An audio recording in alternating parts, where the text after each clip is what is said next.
Wise Mind Wednesday 25 of 52. 25 of 52.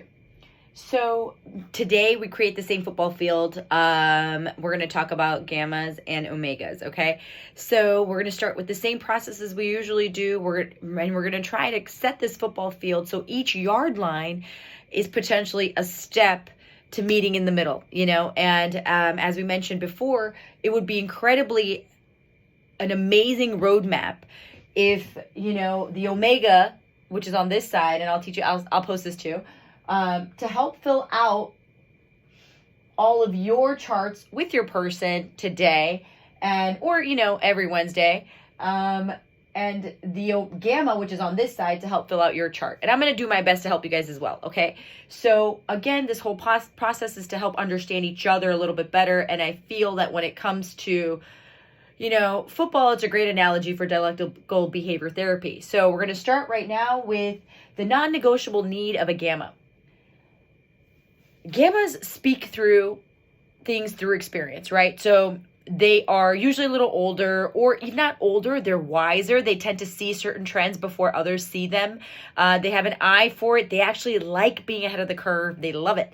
But what ends up happening is, since they want to experience everything through them, it's hard for them to,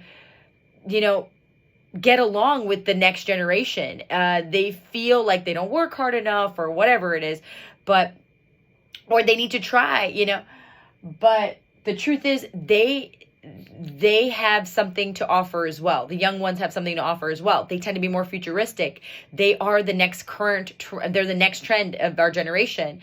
So it would be helpful to figure out how to connect with any and every generation by staying current. I cannot emphasize this enough. Gammas, you are so smart, but you guys tend to stay more in your own way, which is fine, but it's going to stop people who have wonderful ideas from coming to talk to you about them. And then you won't have a chance to build something great with someone else. Okay, so please, please, please try your best to stay as open-minded as possible and surround yourself with people who do not think like you, because guess what? That is what's going to elevate you. The non-negotiable need for a omega is a support system. Okay, omegas need a support system. A group of male omegas, female omegas, doesn't matter. But you need a tribe or people, for me, sometimes I feel like it's my gym people, I see the same people over and over again. They're like my tribe, my 4 a.m. crowd, right? Like that. Omegas need that. They need the ability to talk through certain experiences, and male, female, doesn't matter. If you're an omega, you like to have an awesome support system, and you are unafraid to build that support system on your own if you want to. And if you haven't, then start today. Okay. Then we have problem solving. So for gammas, problem solving usually happens in the form of PTO. They need to get away. Gammas have been working their whole lives. They've built so much, they've done so much. So their entire life, more or less, revolves around their work. If you're with a gamma, you should know that, because guess what? If it's about a deadline or your birthday, they may end up trying their best to make you feel important, but odds are they're going to focus on that deadline, and then they're going to focus on you. So just try not to be offended by that, it's just their process. It's who they are. Just let them be,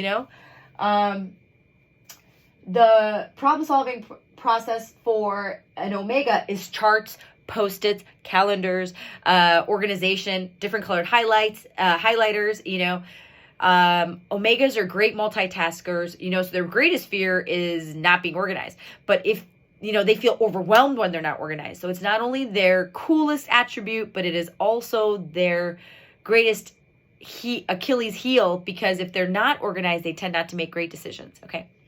So that takes us to their greatest flaw. Okay. The greatest flaw is for an omega. The greatest flaw for a gamma is that they're great on paper. So they tend to value people who are good on paper. They tend to be afraid of people who they cannot put their thumb on or their finger on right away. They like what they like. They tend to be a little stubborn, but they also know how it works. They know how it works. It's just, they need trust. If you have a Gamma in your life and you just blindly trust them, they will take just great care of you. You know, like that is how you should see it. You should be like, all right, my hands are good. You know, these guys, I'm in great hands. If you are an Omega, Omega's greatest, and something I don't think they do intentionally. I think none of the flaws we have are intentional, you know? It's just a flaw. So it's helpful to know what it is so you can identify it, okay? So the greatest flaw for an Omega tends to be martyrdom. They sacrifice, and they're self-sacrificial, and they are, they don't mind it. They don't care, you know, like they're probably the last to eat the meal that they made, you know? You know, I feel like an Omega lately because I did make a big sacrifice for my career just to be a little bit home for the next few years for these guys, you know. I do feel it. I don't like it, right? So I'm a Sigma and a Zeta, to be honest with you. I don't like the fact that I'm a little bit more domesticated. No one does, you know. But they work hard. I'm telling you, when I had a full-time childcare person and was working full-time, my life was a lot easier, more fun, exciting, and focused. But, you know, for 2 years while I had my kids in part-time school, like I had to take a hit, and that's okay. It's killing me, but I had to do it. It just sucks. It feels like I'm out of my own brain. So now I have more value and respect for the Omega, okay? You guys are amazing. Like, you can turn around and plan an event, then turn around and perform surgery. Like, that's your awesomeness. But also, because of all the things you've sacrificed, you tend to put a lot of pressure on yourself, and you yourself become the martyr. So my suggestion to you is start having that martyrdom conversation. If you feel like you're identifying as an Omega, you know, start talking about that to people that you work with and the people that you live with and your girlfriends and your guy friends and everybody. You know, if you find yourself saying, but I've done this much for these people and I'm living my life for them and they don't even know it, well, you're an Omega and that's okay. But also remind yourself to speak up for you. Okay, it's very important. This is a tough one to do, especially Omega. But if you find yourself not speaking up for yourself, you're not going to be able to make a good decision. You have a lot more resentment in your life than you want. Okay. The one word view for a Gamma is legacy. They will do what it takes to build a legacy for themselves, for their family, their entire life. Their focus is that 5-year plan, the 10-year plan, their retirement plan is on point. If you have all those things and these things are something you value, you're an Omega. I mean, you're a Gamma. And you value legacy. You know what it means to build by bit, like bit by bit, build by build, you know? That's why Gammas and Omegas are great partners, because they're both builders and strategizers, you know? But that is where their focus is. So if you are with an Omega, I mean, if you're with a Gamma and they're building something, let them build. Get out of their way. Let them build, you know, and just maybe learn a thing or two from what they're trying to build. You know, Gammas love to feel respected. They are the best people to ask questions to.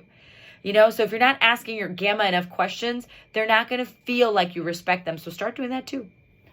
Or not just questions, input. Input, I guess that's a better way. Forget questions. They want their words valued. And then we have the worldview of a Omega is progressive. You know, they, on a scale of 1 to 10, they like to put numbers on things. You know, that's why I thought I was an Omega for a while. But scale of 1 to 10, they like to put numbers on things. Scale of like, oh, I was just a little bit better. You know, this week I ran a mile in, 11 minutes. And last week I ran the mile in 12 minutes. They love that. They love that slight step forward. Also, they will do what it takes to move forward, right? So a lot of doctors are Omegas, and researchers are Omegas, and philosophers and thinkers and organizers and artists are Omegas. The people that are truly connected and feel the need to create are Omegas, the people that feel the need to just organize an event to be around their favorite people are Omegas, And then their physical demand. Gammas, this is kind of interesting. Gammas, their physical demand comes from their sensuality. They need interpersonal connection. And if they're not getting it, they can't continue to be their gamma selves, you know? So if you're with a gamma, you should know that. They want to connect physically, sensually, and they want to give you everything you want. It's kind of interesting. But for the most part, gammas need that. So if it's not a priority in your home, make it one, because the gamma in your life is needing this. And they're not, since they've had so much experience and they're smart, they quite don't know how to ask for it. You know, it's fascinating, but it's true. And the physical demand for an Omega is meditation, stillness. Make this a priority for you. If you're not someone who likes to meditate, figure out a way to do it, because it will stop you from feeling scatterbrained. You know, like it's important. You tend to be organized for sure, Omega, but if you're not organized, you know, you tend to have, you'll feel immediately overwhelmed. So, you know, keep that in mind. Keep that in mind. It is important for you to meditate. If you're identifying as an Omega and you're not meditating and you're someone like, I'm never going to do that, fine. If you don't want to do it, then come up with a version that you're easily happy to identify as meditation. Whether that's a bike ride, whether that is like a yoga class, whether that is surfing, whether that is being in water, swimming, whatever. But just say that that is your form of meditation, okay? And just kind of to go through it. Non-negotiable negative. What I'm asking a gamma to do is stay current and surround yourself around people who are not like you. Problem solving. Gammas, you enjoy PTO. Okay? Go have fun.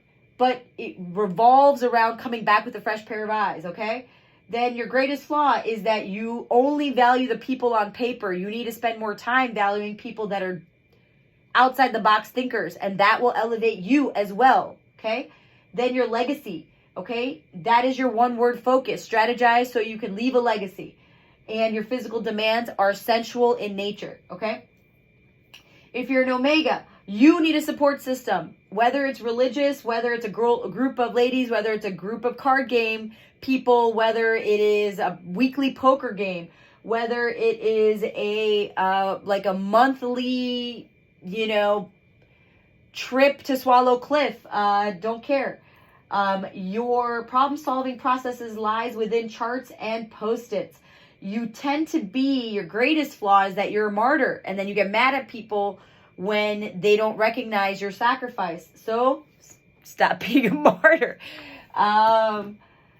Worldview is progressive, so focus on progress, moving forward, little bit by bit. And then your physical demand, if you're not doing it, you must start meditating. Okay, so good luck. This is awesome. This is also a long one. Sorry. The next Wednesday is also going to be a little long, and then after that, we'll be all right. Okay, have a great day, guys.